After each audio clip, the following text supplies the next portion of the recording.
Started college just as George Floyd was murdered, and there was a reckoning on race. It's natural to wonder if democracy you hear about actually works for you. What is democracy? If black men are being killed in the street, what is democracy? Betrayal of broken promises still leave black communities behind. What is democracy? You have to be 10 times better than anyone else to get a fair shot. And most of all, what does it mean, as we've heard before, to be a black man who loves his country, even if it doesn't love him back in equal measure? One of the most frustrating things about what Joe Biden said at Morehouse and what other people have said, in particular when it relates to achievement for black people in America, is that it's a lie. It's a lie that you can't achieve here in America because of the color of your skin. It's a lie that if you were born to parents that are black, that you have to work 10 times harder than anybody else in today's America. Now, 50, 60 years ago, yeah, that was the case. But in today's America, everybody has the same opportunity as everyone else. Black people have the same opportunity as everybody else. Those things, those lies that we were told, I was told the exact same things. Those things that were told to us 15, 20, 30, 40 years ago don't apply to us anymore because everything has become digitized. Technology has accelerated to the point that if you apply yourself and if you have something that people want to buy, you can achieve, you can become wealthy, you can become prosperous in America. But what has happened is that race hustlers like Joe Biden, I call him a race hustler, liberal policies in these major metropolitan cities that are run by Democrats by and large, black Democrats by and large, and this ghetto culture has caused black people by and large, especially those that live in the urban centers, to feel as if they're victims, to feel as if the man is holding them down. Well, the man is not holding you down. I was just in the presence of a number of successful black people this weekend. Nobody in our assembly were being held down by the man. Those people came from backgrounds just like myself, backgrounds without a father in the home, backgrounds with a single mother, backgrounds when some of them came from tough scenarios, but they didn't let their environment dictate how their future will be. But unfortunately, too many black people have allowed the ghetto culture, race hustlers, and liberal policies to impact the altitude that they'll have in life. I mean, the average of black kid today, I think, is probably better off, certainly materially, than, say, Ben Carson was when he was growing up. Ben Carson, the famous black surgeon at Johns Hopkins. Right. Who is immensely accomplished in every way. Yes. Right. I would say that... that same Ben Carson that's now ridiculed by the black bougie elite, the liberal progressives, the white liberals who call him all kind of names simply because that man chooses to think for himself, simply because that man has not bought into the victim mentality, has not bought into the oppressive dynamic that's pushed by Marxism. Yeah, that Ben Carson, whose name was taken down from a school in Detroit where he's from. Yeah, that Ben Carson, the one that has been tarred and feathered simply because he was part of Donald Trump's administration. Yeah, that Ben Carson, the man that should be celebrated in black circles for his intellect, for the things he's accomplished, that Ben Carson is not. Certainly the black kids who are growing up today have a higher material standard of living than I had. The difference was that the schools were good when I came along. They were especially good in New York at that time, hard as that is to believe. But the kids who grew up in that same place where I lived, they will not get that same education. Now that can be blamed on somebody, but it has very little to do with what happened 100 or 200 years ago. Exactly, Dr. Soul. It has everything to do with the destruction of the family, has everything to do with these liberal policies, started off with FDR and continued through the Great Society programs of LBJ.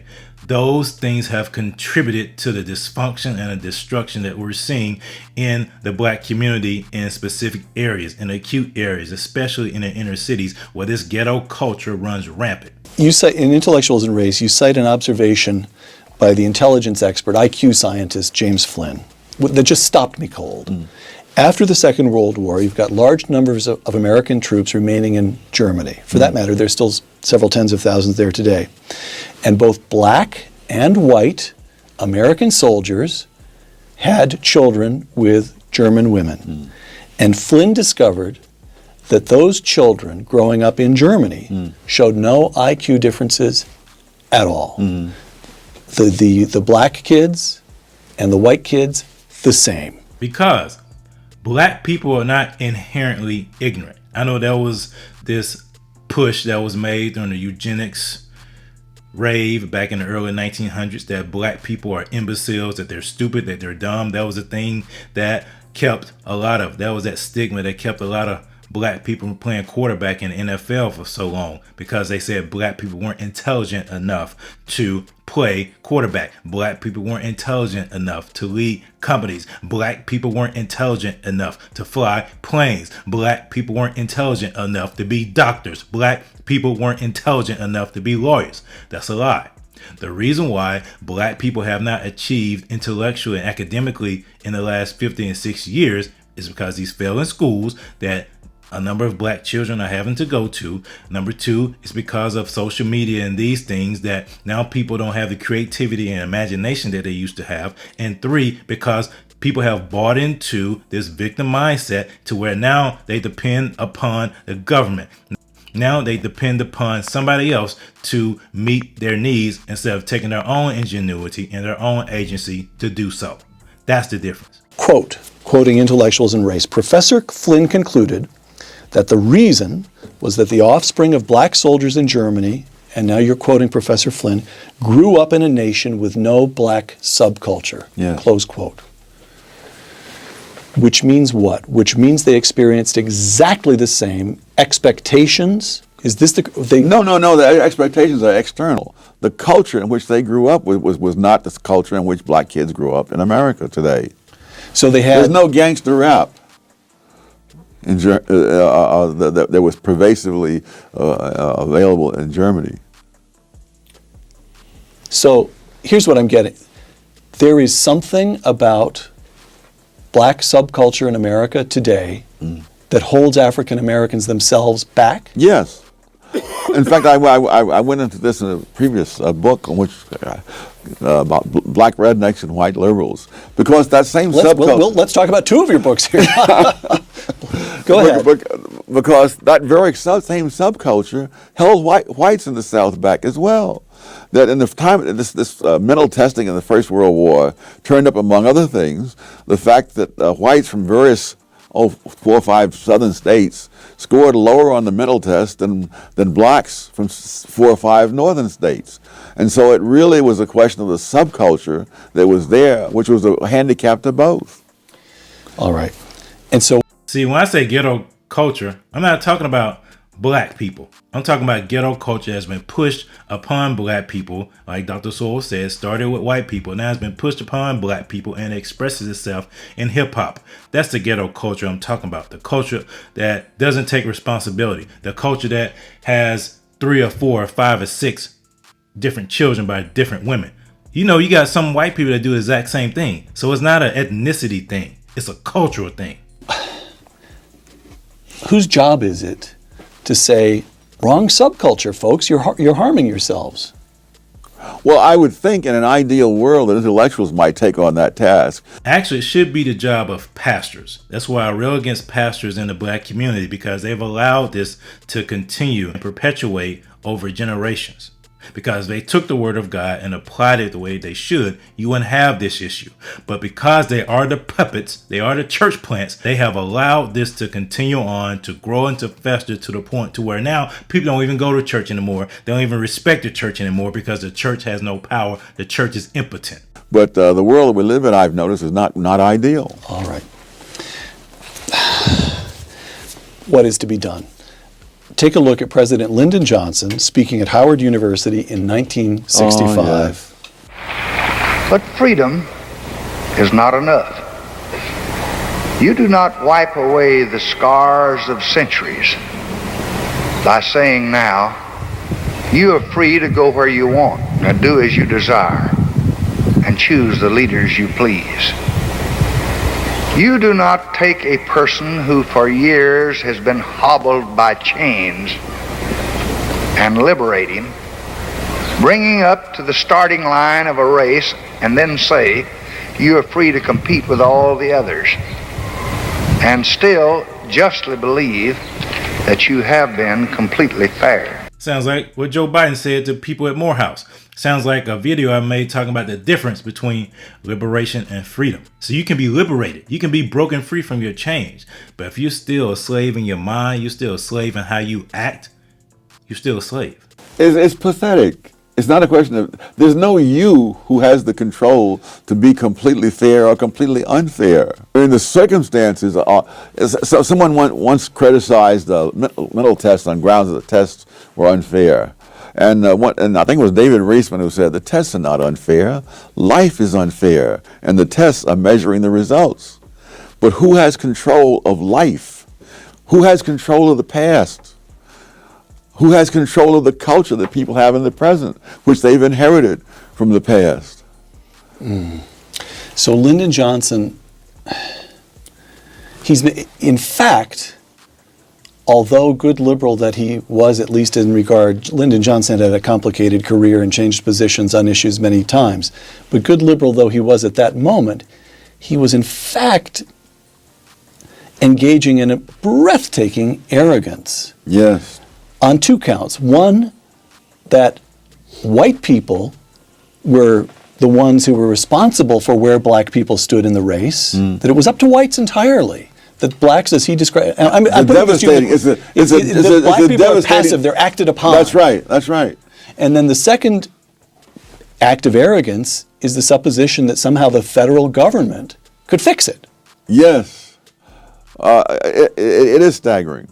But if you wanted to be charitable, you could say, well, he said this in 1965. But if you say, all right, why are people now repeating it in 2013 when we've had nearly half a century of experience to the contrary? And if you look within the black community, those blacks who had escaped what I call the black redneck culture, they've moved on. So, but it's the culture the different parts of the black community had. They were different. Daniel Patrick Moynihan, in his famous 1965 report entitled "The Negro Family: The Case for National Action," close quote. Longish quotation, but it gets to something, I believe. Moynihan: the fundamental problem is that of family structure. The Negro family in the urban ghettos is crumbling. A middle class has managed to save itself, but for vast numbers of the unskilled and poorly educated, the fabric of conventional social relationships has all but disintegrated. So long as this situation persists, the cycle of poverty and disadvantage will continue to repeat itself. Close quote. When Moynihan wrote those words, the illegitimacy rate among African Americans was 25%. Today, the illegitimacy rate among white Americans is 36%. Among Hispanics, more than 50%. And among African Americans, more than 70%. Yes. That's crazy. In about 60 years, the illegitimacy rate has climbed to 70% in the black community. You want to know what has accelerated that? Governmental policies, liberal policies, race hustlers, and the ghetto culture. Aside from throwing up your hands in despair, what is to be done? The first thing to be done is to understand that this was a result of policies begun in the 1960s. This is not a legacy of what happened 100 years before the 1960s.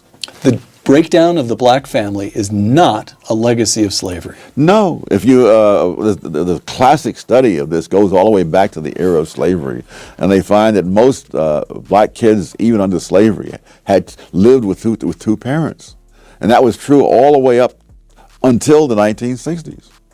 And so, if you really want to find out what's changed, it has changed since the 1960s. And the fact that whites now have a higher rate of illegitimacy than blacks had when Moynihan wrote suggests that this is something that spreads out. But if you look at something else, if you look at those blacks, look at black husband-wife families, the poverty rate among such families has been in single digits every year since 1994. And so if you look at the external causes, why the husband and wife families and the welfare single mom families all are facing the same society and objective things, but the results are radically different because the cultures and values are different. The cultures and values are different for those who, by and large, follow biblical principles, have biblical values, versus those that don't follow biblical principles, that don't have biblical values. You will get different results. You can be in the exact same country, you can be in the exact same society, you can face the exact same problems, and your results and outcomes will be different. Life is not fair. Life was never meant to be fair. And so when people use the fairness argument to push for more governmental intervention in the lives of Americans, it is a fallacy. It will only produce more and more poverty. Only following biblical principles, biblical values will lead to true and lasting wealth. Anything else will produce more and more victims. We're not victims. We are empowered for greatness.